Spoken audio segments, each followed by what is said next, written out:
Shalom, Bapak Ibu, Saudara, anak-anak yang Tuhan Yesus kasihi. Kita berjumpa lagi dalam ibadah keluarga di hari Rabu kelima yang kita laksanakan di rumah kita masing-masing. Biarlah keadaan ini tetap membuat kita sabar, tabah, dan tetap melakukannya dengan sukacita dan syukur. Saudara-saudara, pembacaan firman Tuhan hari ini yang sudah kita baca tadi terambil dari Perjanjian Lama, kitab Keluaran 15 ayat 19 sampai 21 yang diberi satu tema pujian syukur atas pertolongan Tuhan. Saudara-saudaraku, bukan kebetulan sejak 13 April 2020 tema renungan dari Sabda Bina Umat berbicara tentang penderitaan dan jeritan umat Israel karena perbudakan di Mesir. Dan Allah mendengarkan teriakan mereka dengan mengutus Musa untuk membebaskan mereka dan membawa mereka ke tanah perjanjian. Saudaraku, renungan dalam Sabda Bina Umat itu kita tahu sudah disusun kurang lebih 6 bulan sebelumnya. Renungan-renungan tersebut sepertinya relevan bagi kehidupan kita saat ini, saat harus melewati masa-masa sulit menghadapi pandemik COVID-19. Di mana saat-saat seperti ini ada banyak ketakutan karena virus ini sangat berbahaya. Ada orang yang sungguh takut tertular, takut mati, takut lapar, takut di PHK, takut negara menjadi goncang karena rongrongan pihak-pihak yang tidak sepaham dengan pemerintah. Saudaraku, tapi firman Tuhan juga memberikan kesaksian bahwa Allah berkuasa atas alam dengan mengadakan mujizat-mujizat yang dahsyat. Saudaraku, Keluaran 15 ayat 19 sampai 21 ini merupakan ungkapan syukur bangsa Israel, di mana Miriam bersama dengan perempuan-perempuan lain bernyanyi dan menari karena mereka merasakan pertolongan Tuhan dalam melepaskan mereka dari Mesir. Bernyanyi adalah merupakan suatu ungkapan isi hati yang paling dalam kepada siapa lagu itu ditujukan. Dan dalam pasal 15, bacaan Sabda Bina Umat pagi dan sore sangat terkait dengan pasal 14, yaitu ketika Tuhan menyelamatkan mereka dari kejaran tentara Mesir dengan berjalan di tempat kering di tengah laut, sedangkan tentara Mesir mati tenggelam. Melihat semuanya itu, Musa dan umat Israel merespon dengan menaikkan nyanyian syukur kepada Tuhan. Saudara, ada beberapa pokok penting yang nampak dalam nyanyian Musa dan umat Israel ini, yang mestinya juga menjadi bagian dari jemaat Tuhan pada masa kini, termasuk Bapak, Ibu, Saudara, dan saya ketika menaikkan nyanyian syukur kepada Tuhan. Pokok penting yang pertama dari nyanyian Musa ini, bahwa nyanyian Musa dan umat Israel dinaikkan kepada Tuhan sebagai ungkapan syukur, sebagai pujian kepada Tuhan atas perlindungan dan pemeliharaan Tuhan. Hal ini nampak jelas dalam syair bacaan kita dari ayat 1 sampai 6 dan ayat 19 sampai 21. Pokok penting yang kedua, Bapak Ibu Saudaraku, dalam nyanyian syukur ini, bahwa keseluruhan bait dalam nyanyian ini merupakan ungkapan iman kepada Tuhan, bahwa yang menyelamatkan dan memelihara mereka adalah Tuhan. Tuhan menuntun mereka sehingga sampai ke tanah perjanjian.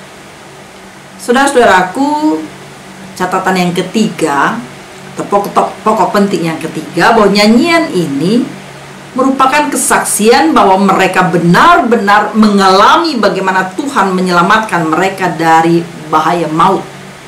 Itulah sebabnya bangsa-bangsa gentar, ngeri, dan takut. Dan bagi Musa dan umat Israel, nyanyian adalah sarana untuk menyaksikan kebaikan Tuhan. Bapak, Ibu, Saudara yang Tuhan Yesus kasihi, pengucapan syukur bukan hal yang asing bagi kita. bahkan sudah menjadi kebiasaan dan menjadi suatu rutinitas. Sudah menjadi kebiasaan kalau ada yang berulang tahun, menjadi keharusan jika ada yang sembuh dari sakit, masuk rumah baru, naik pangkat, dan lain sebagainya. Atau untuk mengenang anggota keluarga yang meninggal. Saudara, masih banyak lagi alasan mengapa kita bersyukur. Bagi kita, bersyukur menjadi hal yang biasa.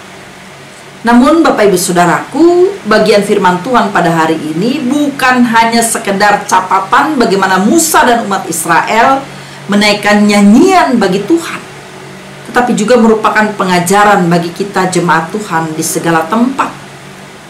Jemaat Tuhan juga diminta bernyanyi bagi Tuhan dengan sikap dan alasan yang benar, isi dan makna syair yang jelas, serta tujuan nyanyian yang memuliakan Tuhan.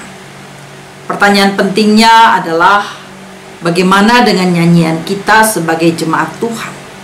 Apakah kita juga menyanyi dan bersyukur dengan sikap dan alasan yang benar? Saudara-saudaraku yang Tuhan Yesus kasihi, nas hari ini memberikan cara pandang yang lebih spesifik atas sebuah perayaan keberhasilan. Bangsa Israel berhasil lolos dari kejaran bala tentara Firaun karena faktanya kaki mereka sendiri yang melangkah dan membawa mereka menjauh. Namun seperti yang kita lihat, langkah kaki itu juga tidak mungkin terjadi tanpa karya dahsyat dari Allah. Bahwa mereka juga tak akan mungkin lolos tanpa campur tangan Tuhan yang menghancurkan musuh. Saudara-saudara yang Tuhan Yesus kasihi, tidak heran kalau Musa dan umat Israel, mereka menaikkan pujian syukur. Sejak awal Musa berkata, "Baiklah aku menyanyi bagi Tuhan," di ayat 1. Saudaraku, isi kidung pujian ini terus mengatakan atau tentang apa yang dilakukan Allah baik terhadap musuh-musuhnya maupun kepada Israel umatnya. Saudaraku yang Tuhan Yesus kasihi, tidak semua kita diberikan talenta untuk menggubah sebuah lagu. Hanya orang-orang tertentu saja yang bisa menggubah lagu. Tetapi kalau boleh jujur, hampir semua kita diberikan kemampuan untuk menceritakan sesuatu, apalagi sesuatu yang berkaitan langsung dengan kita atau berhubungan langsung dengan kita. Saudara-saudaraku, entah kita ungkapkan itu lewat kata-kata, lewat pujian, lewat karya seni, dalam pekerjaan, bahkan mungkin sekedar senyuman di wajah kita. Persoalannya seperti apa kita memaknai hidup ini? Saudara, menjadi pertanyaan juga bagi kita, siapa yang paling penting, yang paling utama di dalam hidup kita?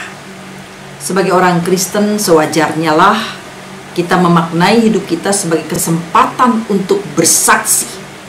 Kita memaknai hidup kita sebagai kesempatan untuk memuliakan nama Tuhan. Saudara-saudaraku yang dikasih Tuhan, karena kita tahu Allah memerintah dan senantiasa memberikan keselamatan kepada kita. Saudara-saudaraku, situasi memang sepertinya masih belum ada perubahan. Bahkan ketika kita melihat jumlah yang terkapar COVID-19 semakin bertambah. Ditambah lagi dengan akan datangnya orang-orang yang merantau kembali ke daerahnya masing-masing, yang akan dikhawatirkan menambah panjang pandemi COVID-19 ini. Saudara-saudaraku, firman Tuhan terus mengingatkan kita bahwa segala sesuatu ada waktunya. Kita mengimani juga bahwa pandemi COVID-19 akan berakhir. Bapak Ibu Saudaraku, perhatikanlah jarum jam.